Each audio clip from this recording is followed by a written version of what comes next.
I'm in the market for a new electric vehicle, and the Kia EV6, Hyundai Ioniq 5 and Polestar 2 are on my shortlist. In this video, I'll show you why these cars made it to my shortlist, and I want to hear from you. Which one do you think I should buy? If you've been watching my channel for a while, you know I produce videos comparing EVs. Well, this time the comparisons have become personal. The lease on our BMW i3s recently ended, and so we've been in the market for a new EV. This new car will be driven by myself and my husband, Brian. Most of the trips we take will be local here in San Francisco Bay Area. But we also like to go on long road trips. We've done a fair number all around the western United States. In addition, we have a teenage son and a dog, so the car will need to be able to carry our entire family along with our stuff on these road trips. We've eliminated Teslas from our list because here in the Bay Area there are a dime a dozen, and we'd like to be driving something unique. I've also been intrigued by the new EV offerings from different manufacturers and want to see how they stack up. Eliminating Tesla is purely a personal choice. There's certainly nothing wrong with them. With these criteria in mind, we've shortlisted the Polestar 2, the Hyundai Ioniq 5, and the Kia EV6. So let's start with the Polestar. Why the Polestar? Well, Volvos have a special place in our heart and in our driveway. One of our current vehicles is a 2018 plug-in Volvo XC60 T8, which I absolutely love. Before that, for about 10 years, I drove a Volvo S40 sedan and put over 132,000 miles on it. Polestar, being a Volvo brand, easily made the cut.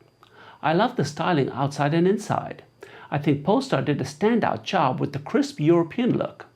On the inside, I love the use of sustainable materials.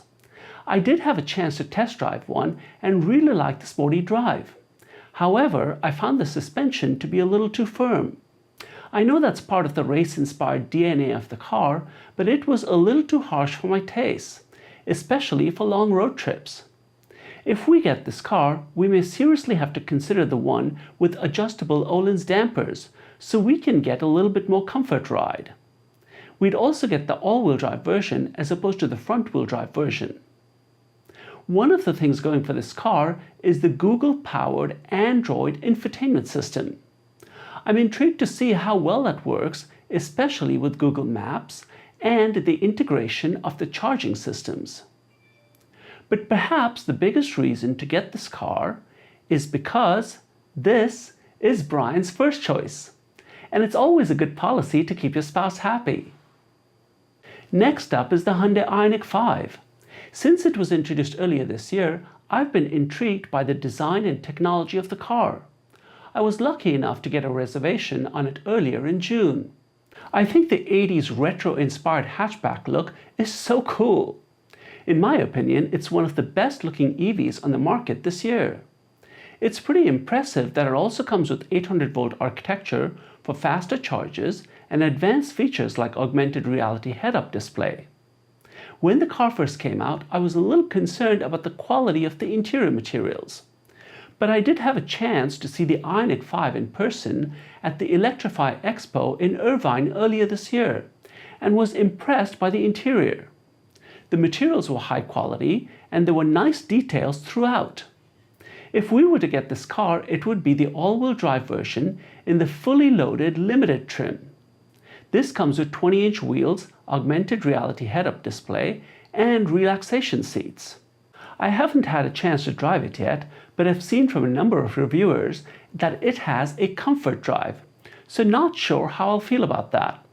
We'll just have to wait and see when the car is available for test drives. Last but certainly not least is the Kia EV6. Earlier this year in June, when reservations opened up for the limited run of First Editions, I was extremely lucky to snag a reservation. The First Edition includes a unique combination of exterior and interior features, and only 1,500 of these will be made. I chose the matte grey exterior with the black leather interior. Like the Ioniq 5, it has some pretty impressive technology, including the ultra-high-speed 800-volt charging and V2L capability. The First Edition also comes fully loaded with features like augmented reality head-up display and a surround view monitor. At the same expo where I saw the Ioniq 5, they also had a couple of EV6s on display. In my opinion, the styling has a few quirky parts, but overall it has a nice muscular SUV look. The one thing I didn't quite like is the amount of high gloss black. It seems to be all over the car. The interior of the EV6 feels sophisticated and high quality. Once again, the only complaint is the amount of high gloss black. It's all over, including on the stalks. Not sure what's going on with Kia's obsession with gloss black. While I'm not completely loving the styling of the EV6, I do like the exclusivity of getting the First Edition. Like the Ioniq 5, I haven't had a chance to drive the EV6 yet, but like that it appears to have a sportier suspension. As far as specs go, these three seem to be very close. All three have similar battery sizes. Keep in mind that in the US, we get the largest 77.4 kWh battery for the Ioniq 5 as opposed to the 72.6 kWh battery the rest of the world gets. We don't have official EPA ranges for the Korean cars yet, but they are estimated to be in the same range as the Polestars. The Polestar does get more powerful motors than the Hyundai and the Kia. Consequently, the acceleration numbers for the Polestar are a fraction of a second faster. However, where the Korean cars fall short with power and acceleration, they make up for it with faster charging. The peak charging power of the Polestar is 150 kW compared to the 250 kW of the Korean cars. And that is an important consideration for our road trips. Looking at pricing, the Polestar similarly equipped to the Korean cars would be about $63,500. The MSRP for the Kia EV6 is $58,500. The pricing for the Ioniq 5 has not been released in the US, but reports I have read peg the top-of-the-line limited all-wheel drive trim at around $55,000. All three are eligible for the federal tax credit. But in the end, it doesn't just come down to price.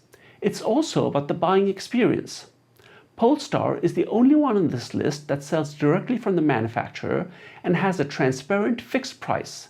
There's no markups, no discounts, no negotiations, and cars are available in a few weeks.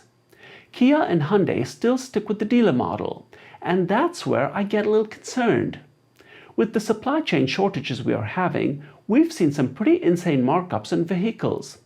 Add to that desirable, hot new EVs that have generated large amounts of press and limited first editions, I just have to wonder what kind of markups we'll see on the Ioniq 5 and the EV6.